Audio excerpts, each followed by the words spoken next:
What's up, peeps? It's EK. I'm back in action, and I'm gonna keep knocking out these 2024 wide receivers. I'm getting an early jump on trying to rank and make sense of this class, and you should be too.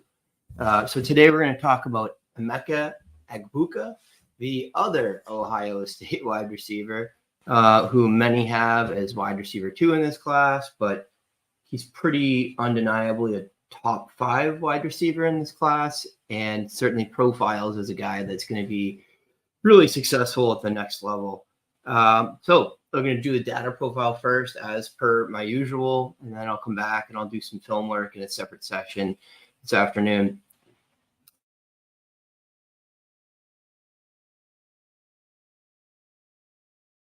Goal size, an awesome season last year. 15.6 yards per catch, 1,151 yards, 74 catches, 10 touchdowns. And for me, interestingly, he had some of his best games in the biggest spots. And I think that's interesting. You could also say those were games that Ohio State had to sling the ball, which is also true. But against Michigan, he had 9 catches, 125 yards, and a tutty. Against Georgia, he had in the bowl game, he had 8 catches for 112 yards and 1 touchdown. And that is the game that we're going to look at a little bit later when we get into doing film.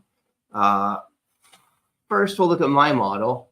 And my model, this is just preseason. This is just production only, and the teammate score in there. He does come in solidly as the wide receiver 3 right now, behind Xavier Worthy.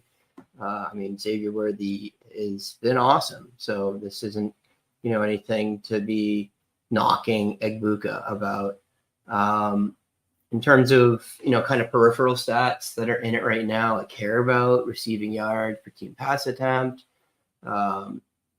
He's a really nice number, 2.76 right now. Just behind Marvin Harrison at this point in the class, also behind Oronde Gadsden. Gadsden obviously has no competition for targets. Adjusted yards per play, 2.67. Again, this is a really good number. And the other thing that I find really interesting for advanced metrics at this point is EPA. I love EPA. And Egbuka actually has a better EPA per pass play than Marvin Harrison. Dwarfs Xavier Worthy's. Again, it trails behind Oronde Gadsden and a couple other players in this class, but not guys that are at the top of my personal rankings. I think it's nice to look at some of the kind of peripheral stats, although none of these are really statistically significant going into the model as I've tested them. I think they can be descriptive and tell you a lot about a player. So Egbuka had 7 avoided tackles last year. It's not a huge tackle breaker, but not a 0 either. And for comparison, Neighbors had 17, Worthy had 14, Elijah Spencer, who I'm a big fan of, had 16. ADOT 10.1, who's used all over. Definitely a lot of screen work that drags it down. He also got a lot of deep targets and excelled at them, as we'll see in a few minutes. One of my favorite parts of his profile is his yak ability, and 526 yards after the catch last year. That is impressive. That was tied with Xavier Worthy for the biggest number in this class. In terms of yak per reception, nobody beats the Book. 9.75 yards after catch per reception. That is just phenomenal. And his yards per catch number is phenomenal too, 18.4 as per PFF. PFF also has him at maybe the highest yards per route run in this class, 3.135. Although that is a best season number, that could be from his freshman year. As long as he met the threshold, I wouldn't know looking at this. There's some per game stats for Egbuka. His market share is a little bit less than I'd like it to be, but it makes sense. He's playing with Marvin Harrison. Games played, he had a receptions market share of 17%. Yards market share of 17%, a receptions market share of 15%, averaging 3.1 receptions per game. That includes his freshman year, so not a big knock here. Per games played, this method of looking at it, which is Campus Canton stats, 1.7 receiving yards per team pass attempt. Dominator rating about 14%, and they have him as an EPA per team pass attempt of about 0.13 on a games played basis. That's still a phenomenal number.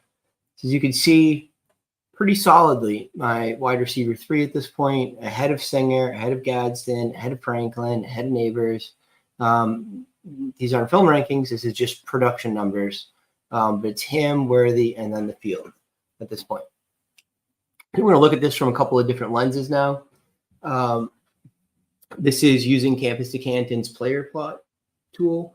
And you can see the line, if you're not familiar with this, is the mark in the statistic for the average wide receiver that posted a top 24 season. So you can see this is experience adjusted receiving yards per team pass attempt. And Egbuka in his second year is smashing the line. Xavier Worthy's on the line.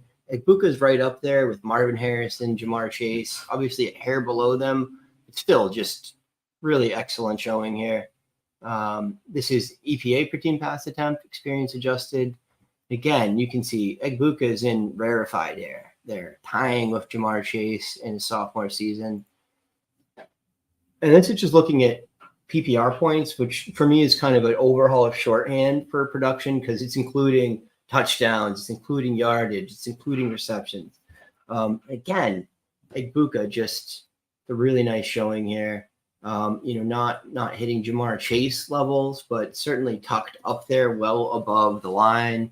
I mean, all signs point to this guy being just a stud at the next level.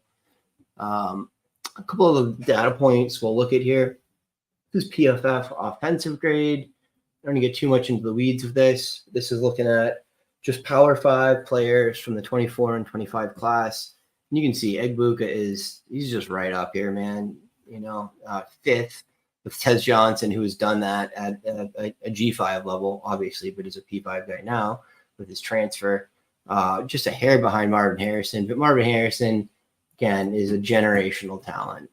Lagging behind Harrison is nothing to feel bad about. It's the same one.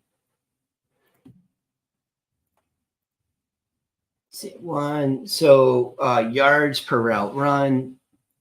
Again, you get different numbers on this depending on how you work it, but PFF has his overall yards per route run at this point at 2.98, which is phenomenal.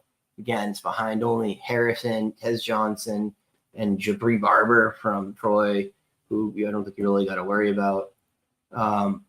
Receiving versus scheme, I think this is really important to look at.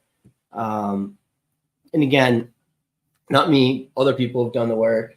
And essentially, if you're not succeeding against zone, you're pretty much dead in the NFL.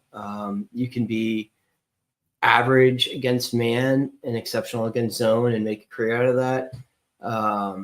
But if you're average against man and poor against zone, then you're toast.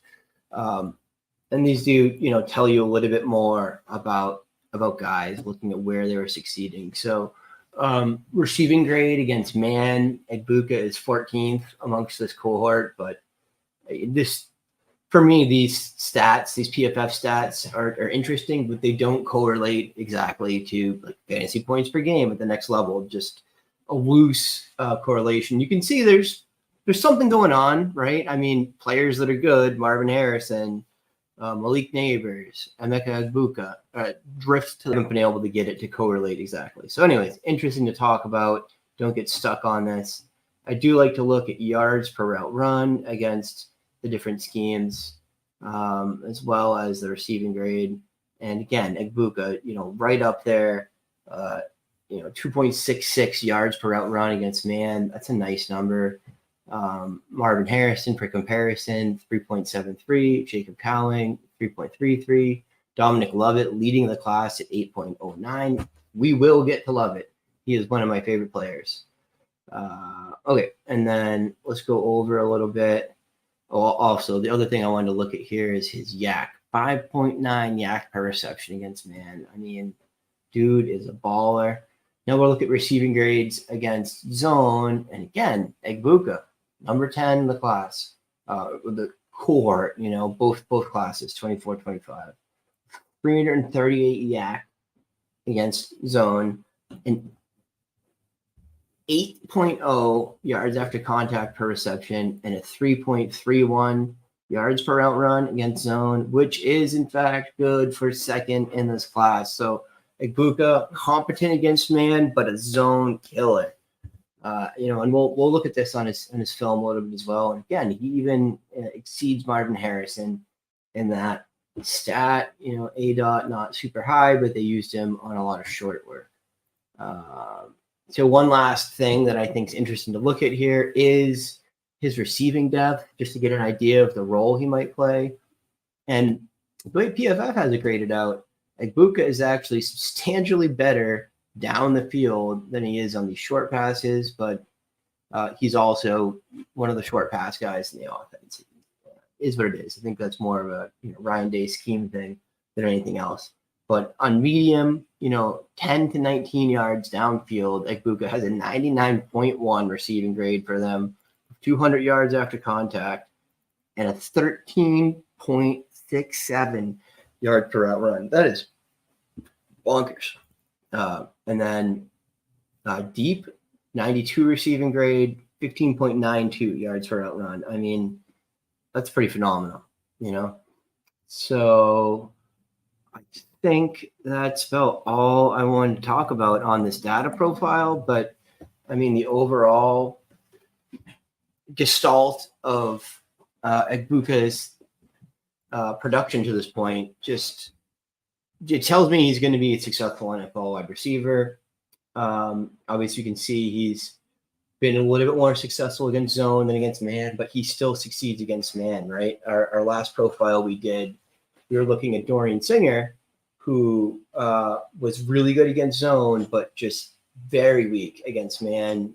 Not in terms of your average receiver, but in terms of guys that went on to be successful at the next level, was not exceeding that stat. So if there's anything else you'd like me to look at here, let me know. If you like this kind of content, please make sure you're liking, subscribing, follow my friends at Campus Canton. Well worth the subscription there. And I'll be back in a couple of minutes to do some film work.